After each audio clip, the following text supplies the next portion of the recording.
So today, let us see and ask ourselves which knowledge and action and suffering. One of the oldest text, it is known as Vishnu Purana. Even in my logo, I have put one part of that verse. Sa vidya ya vimuktaye. Knowledge that liberates one from the suffering or end the suffering. Oh, it may be pain, stress, suffering in personal, professional, social life, is the knowledge. So now we are asking our question. And this principle, I would say, is the soul of Eastern wisdom, whether it is yoga, kundalini, mindfulness, meditation, any practice that you undergo or you take it. So let us pay attention to it.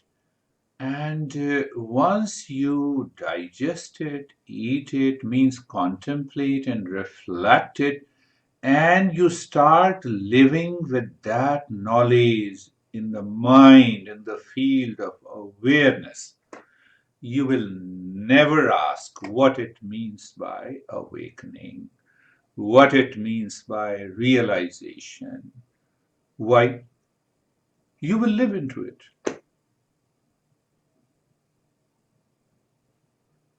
So, so the entire verse is tat karma yanna bandhaya sa vidya ya vimuktaya.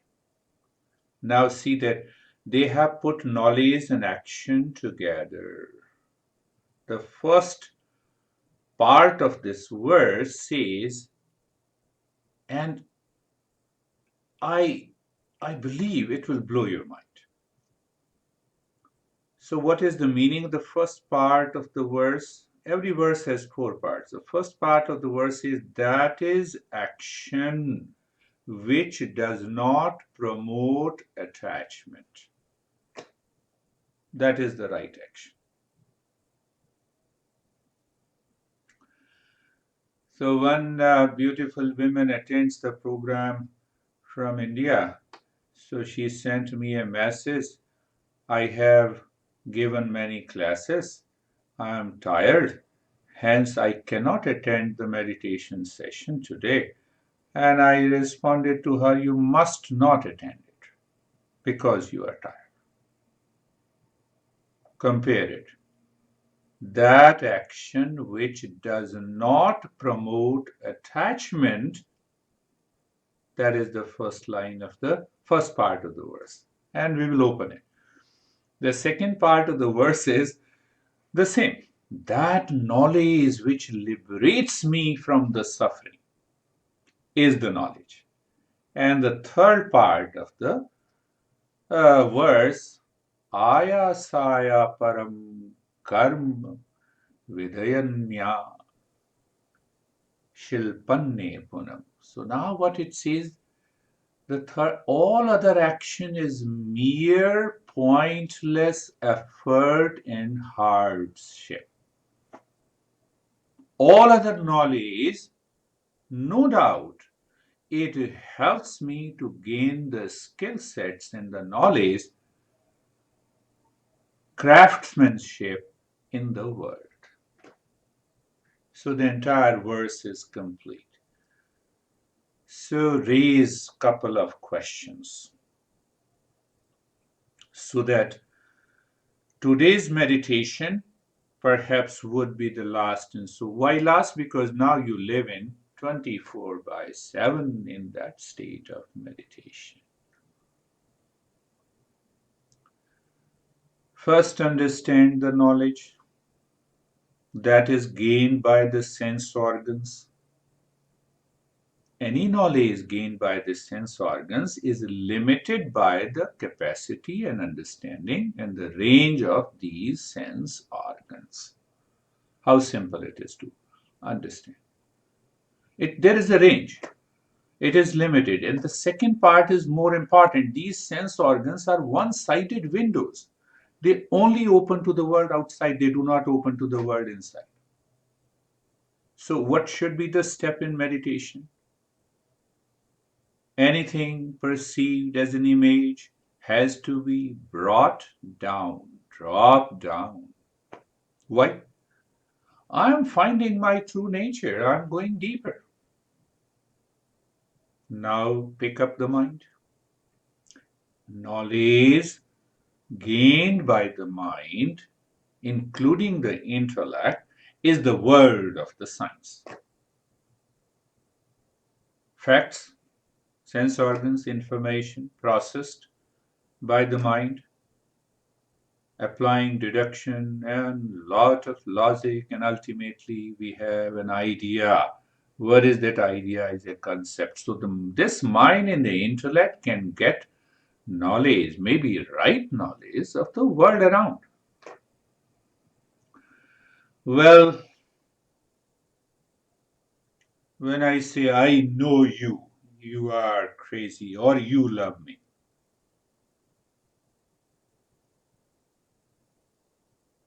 Knowledge gained by the mind and the intellect, processed by the information, is this knowledge right?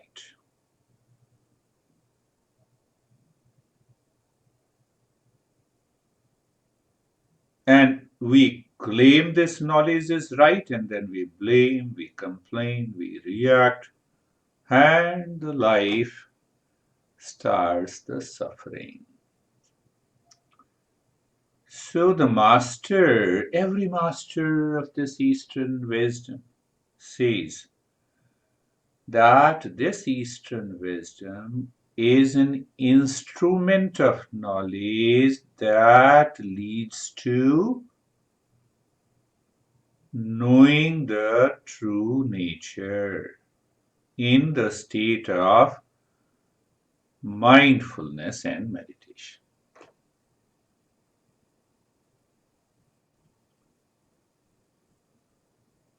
There is a difference between the two knowledge. Knowledge gained by the Eastern wisdom is direct knowledge. Why it is direct knowledge? In meditation, I experience or I know the self by the self. In meditation, the limitations of the mind and the intellect, limitations of the sense organs are absent. Now, the most important part, knowledge that promotes attachment will never lead you to meditation. And the action that promotes attachment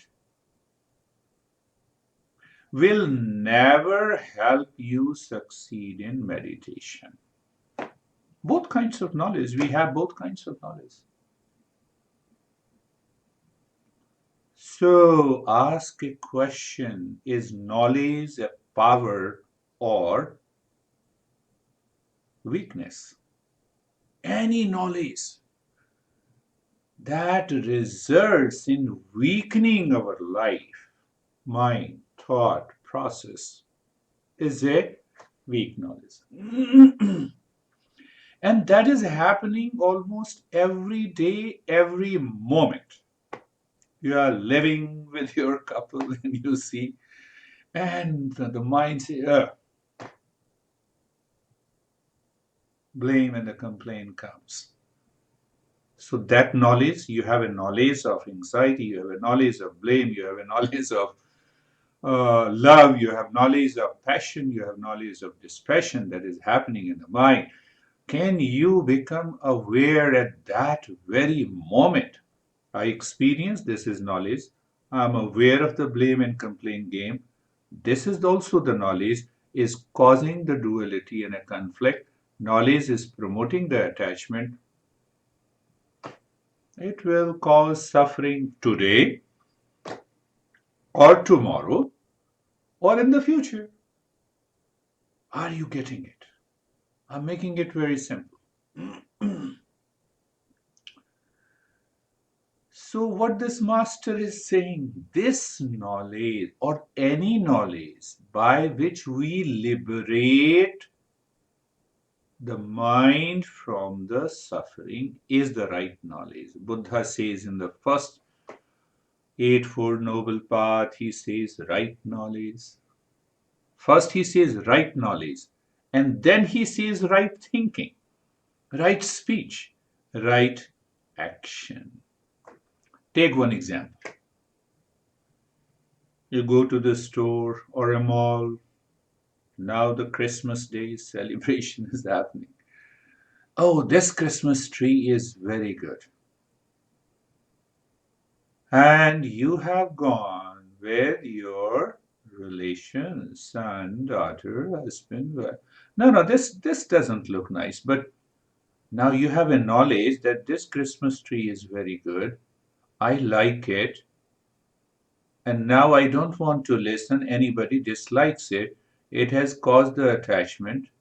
You have a knowledge of the Christmas tree. What happens?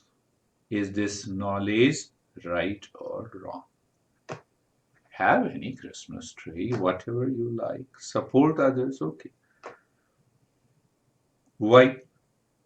Because I'm in search of the right knowledge that will help me end the suffering. One example, I think this happens in our mind every day, millions of times.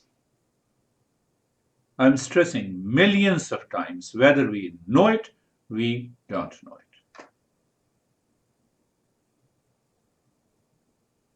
Sa vidya ya vimuktaye.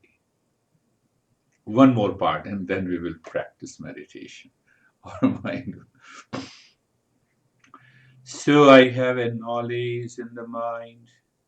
I'm attached to any object and a person outside. That attachment is due to, caused in the mind, what it caused? That I'm attached because it gives me happiness. So the mind has started projecting the happiness there. So I have a desire, all the eight factors starts working. And then what happens? When the mind is overwhelmed with the desire due to the attachment is also not, I like it, so be it. We don't contemplate and reflect on it. So eight factors, there is a confusion, there is a loss of memory, there is a loss of intelligence, and all the first six factors leads to delusion, and the delusion causes the suffering. And we continue to create layers and the layers of the suffering. You are responsible for my pain and the suffering. That mind cannot succeed in meditation.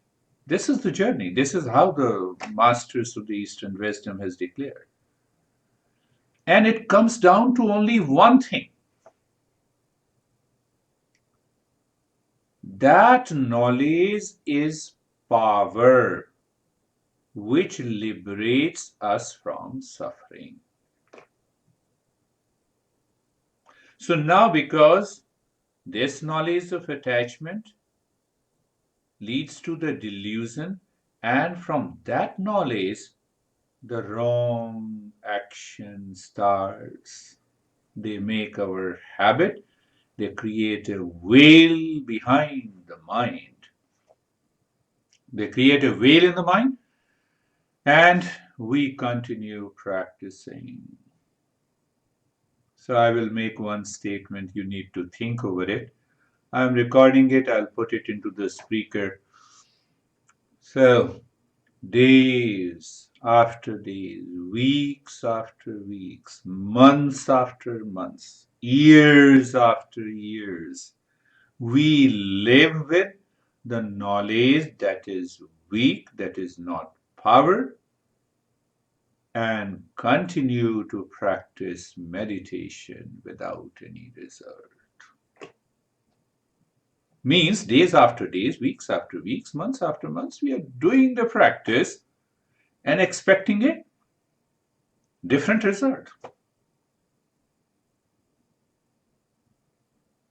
I leave today's talk at that level. So you have to think about it, contemplate.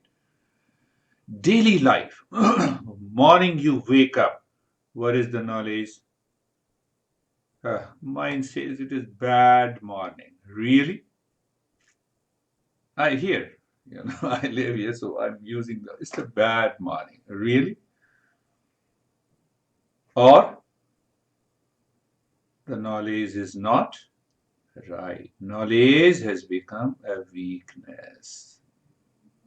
Morning is always good. Evening is always good. It is a part of the existence. See the beauty of the teachings of these masters. So let us start our journey of meditation.